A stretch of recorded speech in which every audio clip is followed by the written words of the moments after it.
Okay, triple C का ये जो टॉपिक आप लोग देख रहे हैं जिसका नाम है कंप्यूटर कम्युनिकेशन एंड इंटरनेट, इस टॉपिक को नॉर्मली लोग नहीं पढ़ते क्योंकि ये थोड़ा सा थियोरेटिकल बेस्ड है, तो बहुत सारे इंस्टीट्यूट में छुड़वा दिया जाता है। लेकिन आप लोगों को ये जानना जरूरी है बिकॉज इससे काफी सारे क्वेश्चंस आते हैं।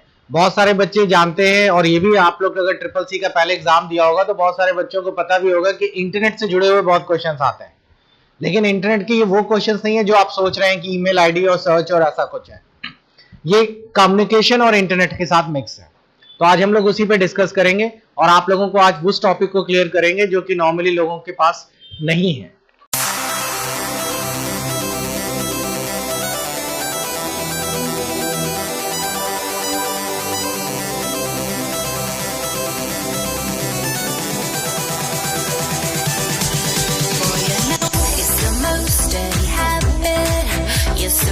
What you do when it's tragic, how you baby run, run, baby run, run.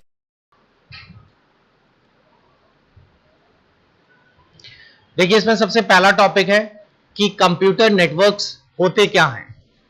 तो अगर आपके पास दो या दो से ज्यादा कंप्यूटर्स हैं और उनको आपस में एक दूसरे से आपने कनेक्ट किया है ताकि उनकी एक की जानकारी दूसरे को भेजी जा सके और आपस में बहुत सारे डिवाइसेस शेयर किए जा सके, प्रिंटर, स्कैनर, ये सब मिलकर बनाते हैं एक कंप्यूटर नेटवर्क। तो कंप्यूटर नेटवर्क का मतलब है दो से ज्यादा कंप्यूटर को आपस में जोड़ना ताकि एक दूसरे से डेटा भी शेयर कर सकें और डिवाइसेस भी शेयर कर सकें। आप लोगों को स्क्रीन पर यहां दिखाई दे रहा होगा ये कंप्यूटर नेटवर्क के बारे में। हमारे पास स्क्रीन पर एक कंप्यूटर, एक लैपटॉप है, एक डेस्कटॉप भी है और कुछ और भी लैपटॉप्स और डेस्कटॉप्स हैं। इन सबको हमने जोड़ दिया है, या तो वायर के थ्रू जोड़िए और आजकल वायरलेस हॉटस्पॉट भी आ गए हैं, आप उनके थ्रू भी जोड़ लीजिए। अगर आपने एक कंप्यूटर में इंटरनेट लगा दिया तो वो सभी कंप्यूटर्स में डिस्ट्रीब्यूट किया जा सकता है। एक पर अगर फैक्स या प्रिंटर लगा है तो वो सभी पर एक्सेस किया जा सकता है। इसी को हम लोग कहते हैं नेटवर्किंग। ये काफी अच्छा है क्योंकि इसमें कॉस्ट एफिशिएंट होता है, आपकी लागत कम हो जाती है। आपको अगर आपके लैब में 10 कंप्यूटर्स हैं तो 10 के लिए अलग अलग प्रिंटर लेने की जरूरत नहीं है। आप एक प्रिंटर लीजिए और बाकी सब 10 के साथ शेयर कर लीजिए। तो ये बहुत अच्छा मेथड है। तो नेटवर्किंग बहुत जरूरी होती है। आजकल के सभी जगह पे नेटवर्किंग का इस्तेमाल किया जाता है। बिना नेटवर्किंग के आप बड़े ऑफिस को संभाल नहीं पाएंगे।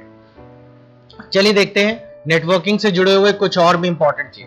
नंबर सेकंड टॉपिक में आता है नेटवर्किंग में इस्तेमाल होने वाले सारे कंपोनेंट्स, जिसमें है आपके सामने एक server, clients, transmission media, network adapter, resources, users and protocols. ये सारे वो शब्द हैं जो नेटवर्किंग से जुड़े हुए हैं। सबसे पहले है सर्वर। सर्वर वो कंप्यूटर्स है जो सभी नेटवर्क के सभी कंप्यूटर्स की फाइलें स्टोर करता है और सबको अपनी सेवाएं देता है। अगर एक बड़े ऑफिस में काम करते हैं तो बड़े ऑफिस में एक सर्वर बना दिया जाता है जिसमें कि सारे डेटा रखे जाते हैं। क्लाइंट्स अलग अलग छोटे छोटे कंप्यूटर्स हैं जिनको ऑपरेटर चलाता है और सर्वर से डेटा लेता है, उस पर काम करके दोबारा सर्वर पे ही सेव कर देता है। इनके अंदर कम पावर होती है सर्वर के comparative. Transmission media. Transmission media का मतलब होता है वो माध्यम जिसके द्वारा डेटा लाया और भेजा जा सके। ये कई तरीके से डिवाइडेड है। पहला है वायर्ड, जिसको आप लोग बाउंडेड भी कहते हैं, जिसमें आता है twisted pair wire, coaxial wire और ऑप्टिकल फाइबर। ये आपको स्क्रीन पर देखने को मिलेगा। ये देखिए, ये है, ये कोएक्सियल वायर है। इसको बिल्कुल उसी तरह समझिए जैसे आपके यहाँ डिश की तार आती है, आपके सेट टॉप बॉक्स में लगती है, तो उसके अंदर एक तार होता है, उसके ऊपर से चारों तरफ से कवर्ड होता है। ये ट्विस्टेड पेयर है। ये इस तरीके से समझ सकते हैं, twisted pair wire telephone wires होती हैं जो दो तारें होती हैं अंदर सिर्फ। और ये ऑप्टिकल फाइबर्स है, ये आजकल के लेटेस्ट है। इसके अंदर खूब सारा लच्छी निकलेगी वायर्स की। ये सब तार इस्तेमाल होती हैं जो कि आप लोगों की कंप्यूटर्स में वायर्ड नेटवर्क के लिए यूज होती है। अगर आप ऑफिस को वायरलेस बनाना चाहते हैं तो आप लोगों को वाईफाई, ब्लूटूथ और ट्रांसमीटर रिसीवर इस तरह के शब्द सुनने को मिलेंगे। हम लोग जैसे फोन से फोन वाईफाई हॉटस्पॉट से कनेक्ट करते हैं तो वो भी एक नेटवर्क बनाता है जो कि एक प्रकार का वायरलेस है। तो ये चीजें आपको जानना जरूरी होंगी। नेक्स्ट वर्ड जो आप लोगों के लिए है वो है कम्युनिकेशन में नेटवर्क एडाप्टर। नेटवर्क एडाप्टर को NIC भी बोला गया है, नेटवर्क इंटरफेस कार्ड। ये एक बार पूछ लिया गया था, NIC का फुल फॉर्म। ये वो कार्ड्स होते हैं जिनके थ्रू आप लोग डेटा भेज और पा सकते हैं। ये पहले तो इनबिल्ड नहीं आते थे, आजकल लैन कार्ड इनबिल्ड आता है, इसीलिए इसको अलग से नहीं लगाना पड़ता। वरना आप लोगों को पहले के पुराने कंप्यूटर्स में नेटवर्किंग कार्ड या लैन कार्ड लगाना पड़ता था। दिखा देते हैं कैसा होता था नेटवर्किंग कार्ड या लैन कार्ड, इसे एनआईसी भी कहते हैं। और अगर आपको कई कन्वर्ट करने या कई नेटवर्किंग से आपस में जोड़ना है तो आपको ये अलग से लगाना पड़ेगा। इसमें पीछे ये जो पोर्ट देख रहे हैं ये लैन केबल के लिए लगा हुआ है, इस पोर्ट को हम RJ45 कहते हैं। आजकल वायरलेस लैन कार्ड भी आते हैं जिसमें कि तार की जरूरत ही नहीं होती है, ये आपके सीपीयू में प्लग हो जाते हैं और बस ये दूसरे सर्वर या दूसरे वाईफाई अडॉप्टर से कनेक्ट हो जाते हैं। तो ये भी एक अच्छा तरीका होता है कंप्यूटर्स को कंप्यूटर से जोड़ने के लिए। और आपके लैपटॉप में भी लैन कार्ड इनबिल्ड होता है, आपको उसके लिए अलग से कार्ड इस तरीके का माउंट नहीं करना पड़ता। तो ये एनआईसी के नाम से या नेटवर्क कार्ड के नाम से जाने जाते हैं। नेक्स्ट वर्ड आता है रिसोर्सेस। रिसोर्सेस का मतलब होता है कंप्यूटर्स के वो सारे जुड़ने वाले एसेसरीज जो दूसरे कंप्यूटर्स या दूसरे नेटवर्किंग के लिए जरूरी हैं या उनका इस्तेमाल कर सकते हैं। जैसे कि मान लीजिए प्रिंटर, अगर आपके पास एक प्रिंटर लगा है तो सिर्फ एक कंप्यूटर में चलेगा, लेकिन अगर आपने प्रिंटर को नेटवर्क में लगा दिया तो उसका फायदा सभी कंप्यूटर्स को इस्तेमाल में लाएंगे। जैसे फॉर एग्जांपल मैं आपको दिखाता हूं, जैसे स्क्रीन पर अगर आप देख रहे होंगे तो ये सारे नेटवर्किंग में आपस में कंप्यूटर्स कनेक्टेड हैं। अगर किसी एक कंप्यूटर में यहाँ पर प्रिंटर में कनेक्ट कर दूं या लगा दूं तो आप लोगों का सारे कंप्यूटर्स जितने हैं वो सिर्फ इसी प्रिंटर का इस्तेमाल कर पाएंगे, वो और किसी को अलग से इंडिपेंडेंट प्रिंटर की जरूरत नहीं पड़ेगी। यहां से बैठा यूजर 4 भी प्रिंट कर सकता है एक ही प्रिंटर को। तो इससे कॉस्टिंग कम हो जाती है, क्योंकि आप अगर 10 कंप्यूटर लगाएं तो 10 के लिए अलग अलग प्रिंटर, अलग अलग स्कैनर की जरूरत नहीं पड़ेगी, सबके लिए अलग अलग इंटरनेट नहीं चाहिए, एक में कनेक्ट करिए, बाकी सब शेयर कर लीजिए। तो ये अच्छा और इजी मेथड है आपके नेटवर्क के रिसोर्सेज का इस्तेमाल करने का।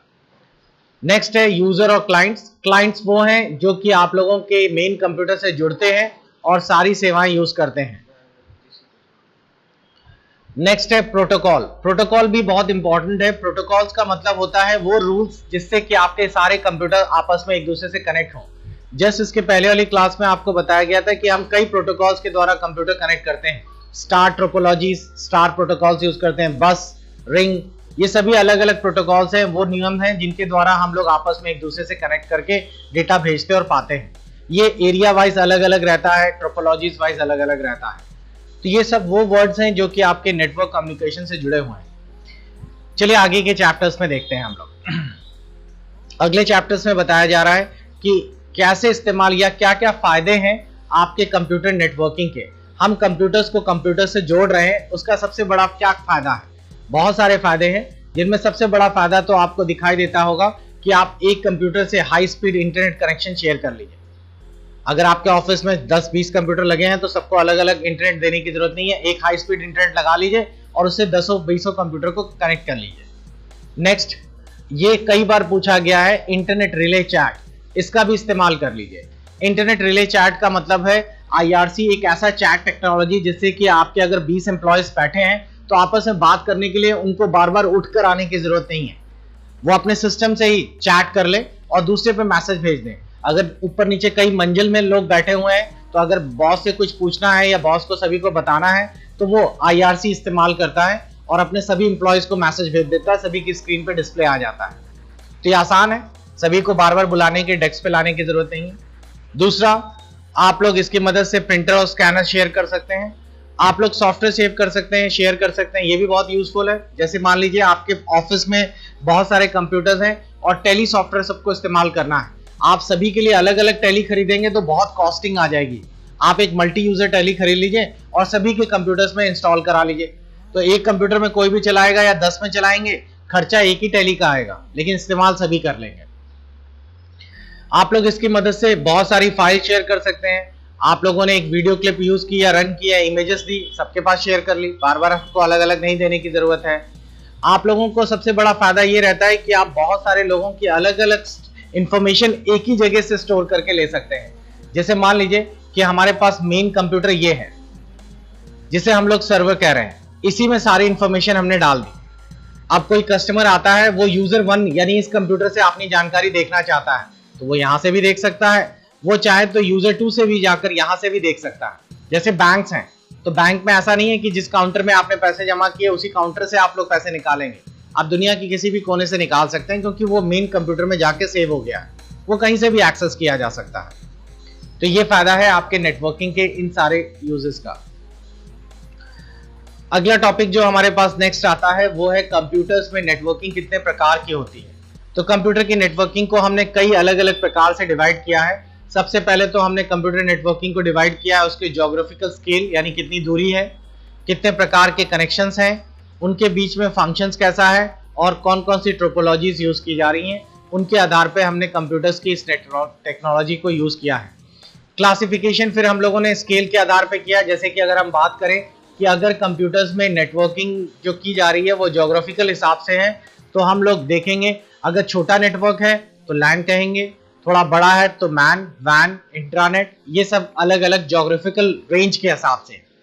जो छोटे नेटवर्क्स हैं उनको लोकल एरिया, बड़े नेटवर्क को वाइड एरिया नेटवर्क्स कहा गया है। इसी तरीके से अगर कनेक्शंस के हिसाब से देखना जाए तो कनेक्शंस के हिसाब से हमने अपने नेटवर्क में कौन कौन सी केबल्स लगाई हैं। अगर बिना केबल का नेटवर्क है तो हम कहेंगे वायरलेस नेटवर्क है, केबल के थ्रू लगा रखा है तो एथरनेट है, बड़े या बहुत हाई स्पीड नेटवर्क पे काम कर रहे हैं तो हमें फाइबर ऑप्टिक्स या ऑप्टिकल फाइबर्स की जरूरत पड़ेगी। नेक्स्ट, अगर आर्किटेक्चरिंग के हिसाब से देखा जाए तो हम लोगों ने नेटवर्क आर्किटेक्चरिंग जो यूज की गई है वो हम लोगों ने active networking, client networking, peer to peers, इस तरह की नेटवर्किंग का इस्तेमाल किया है। और साथ ही साथ ट्रोपोलॉजीज के बीच में देखा जाए तो हम लोग किस तरह के नेटवर्क ट्रोपोलॉजीज यूज करना चाहते हैं, बस, रिंग, स्टार, हिराचिकल, ये सारी यूज की गई। तो हमारे नेटवर्क अलग अलग तरीके से विभाजित हैं, अलग अलग तरीके से यूज किए गए हैं। तो ये जरूर आप लोग नोट कर लें, ये काफी काम के हैं। इसको समझना आसान है, अगर आप स्क्रीन पे देखें तो आपको समझ आ रहा होगा। ये पहला वाला जो है ज्योग्राफिकल से डिवाइडेड है इस वाले पोर्शन में, कनेक्शन मेथड के हिसाब से डिवाइडेड है इस पोर्शन में, फंक्शनल आर्किटेक्चर्स के हिसाब से डिवाइडेड है इस पोर्शन में, और ट्रोपोलॉजीज के हिसाब से डिवाइडेड है इस तरीके से।